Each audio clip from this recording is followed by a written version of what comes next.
आदरणीय दोस्तों और मेरे प्रिय भक्तों, आज हम एक नया सीरियल जिसमें सच्चे और ईमानदार बालक उनके बारे में आपके प्रति यह एक वृतांत रख रहे हैं।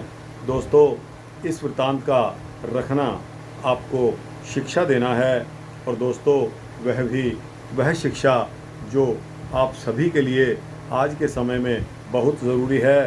तो दोस्तों, इसका शीर्षक है मालकिन को उसका हार सौंपने वाला बालक। इसका वृतांत आपके समक्ष रख रहा हूँ। उम्मीद करता हूँ कि आपको यह वृतांत पसंद आएगा। तो दोस्तों, बिना देर किए वृतांत को शुरू करते हैं। दोस्तों, एक खलासी था, वह, उसकी पत्नी और एक लड़का, सब मिलकर 3 आदमी घर में थे। खलासी के मर जाने के बाद उसकी स्त्री और लड़का निराधार हो गए। लड़के ने निश्चय किया कि अब तो उसे अपना और माँ का भरण पोषण खुद ही करना पड़ेगा। इसके पश्चात वह अपनी माँ की आज्ञा लेकर नौकरी की तलाश में चल दिया। सौभाग्य से उसे एक नौकरी मिल गई और वह अपनी माँ के पास आकर बोला, मुझको नौकरी मिल गई है, अमुक दिन मेरा जहाज़ खुलेगा और जब वह लौटेगा तब मैं आपसे भेंट करूंगा। इतना कहकर वह जहाज़ पर चला गया। विभिन्न जगहों पर रुकता हुआ वह जहाज़ एक बड़े बंदरगाह पर जाकर खड़ा हो गया। लड़के के ऊपर कप्तान की बड़ी दया थी और वह उसे बहुत मानता था, क्योंकि लड़का सच बोलता था। वह नियम से ईश्वर की प्रार्थना करता था और भी अच्छे अच्छे गुण उसमें मौजूद थे। जहाज़ के खलासी भी उसको चाहने लगे। एक दिन कुछ खलासियों के साथ वह लड़का शहर देखने जा रहा था। इतने में एक गाड़ी में से कोई अधिकारी और उसकी पत्नी उतरे। उतरते समय स्त्री का हीरे का हार नीचे गिर गया। उस हार को दूसरे किसी ने नहीं देखा, पर उस लड़के ने देख लिया और देखते ही तुरंत उसे उठा लिया। इस बालक को जब उसने साथियों ने सुना तब उन्होंने कहा, इस कीमती हार को अगर बेच दो तो बहुत सारे रुपए मिल जाएंगे और फिर नौकरी करने की ज़रूरत नहीं पड़ेगी।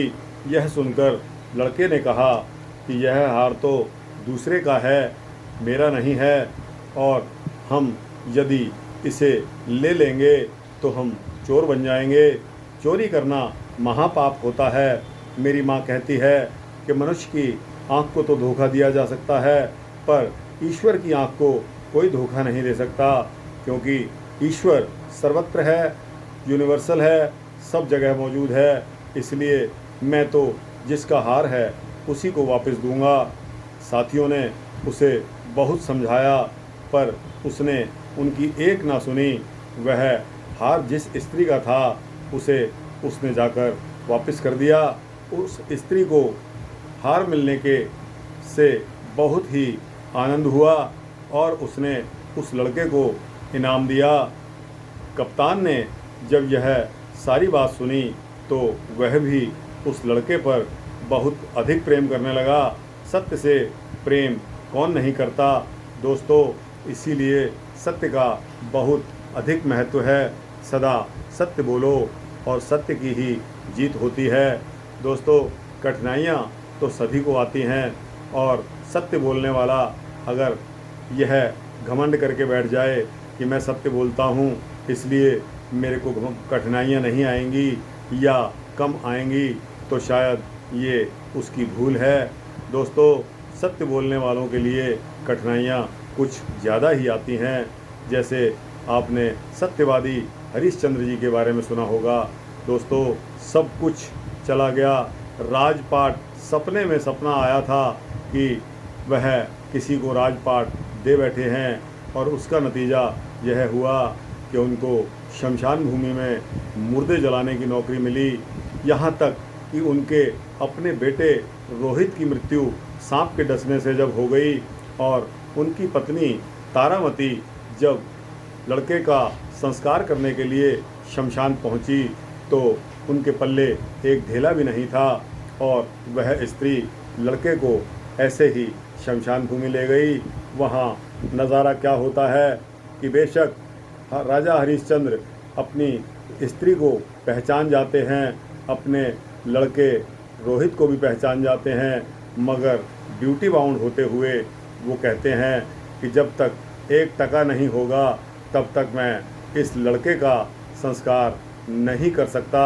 मुझे मेरे मालिक से आज्ञा है कि मैं टका लेकर ही संस्कार करता हूँ।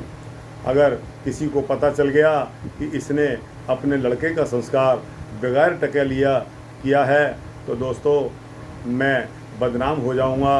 राजा हरिश्चंद्र की ऐसी सोच थी। दोस्तों सीन यहाँ तक इतना गमगीन हो गया, इतना करुणामयी हो गया कि तारामती को पैसा ना होने के अभाव में अपनी साड़ी का टुकड़ा उस 2 नए पैसे के चक्कर में फाड़ कर देना पड़ा। और दोस्तों सारे देवता इकट्ठे हो गए और वह ऋषि विश्वामित्र भी आ गए, जिन्होंने परीक्षा लेनी चाहिए थी सत्यवादी हरिश्चंद्र की कि देखते हैं कि इसका सत्य कहाँ तक चलता है, ये सत्यवादी बना फिरता है, सच में है या बनावटी है। तो दोस्तों सत्य की कीमत हर जगह होती है। यह भूल जाइए कि अगर आप 1 दिन 2 दिन बेईमानी कर लोगे तो वह आपका लाइफ लॉन्ग नहीं चलेगा। दोस्तों यह वृत्तांत कैसा लगा, आपको अच्छा लगा हो तो इस वृत्तांत को लाइक और शेयर करके अपने दोस्तों मित्रों को अवश्य भेजिए।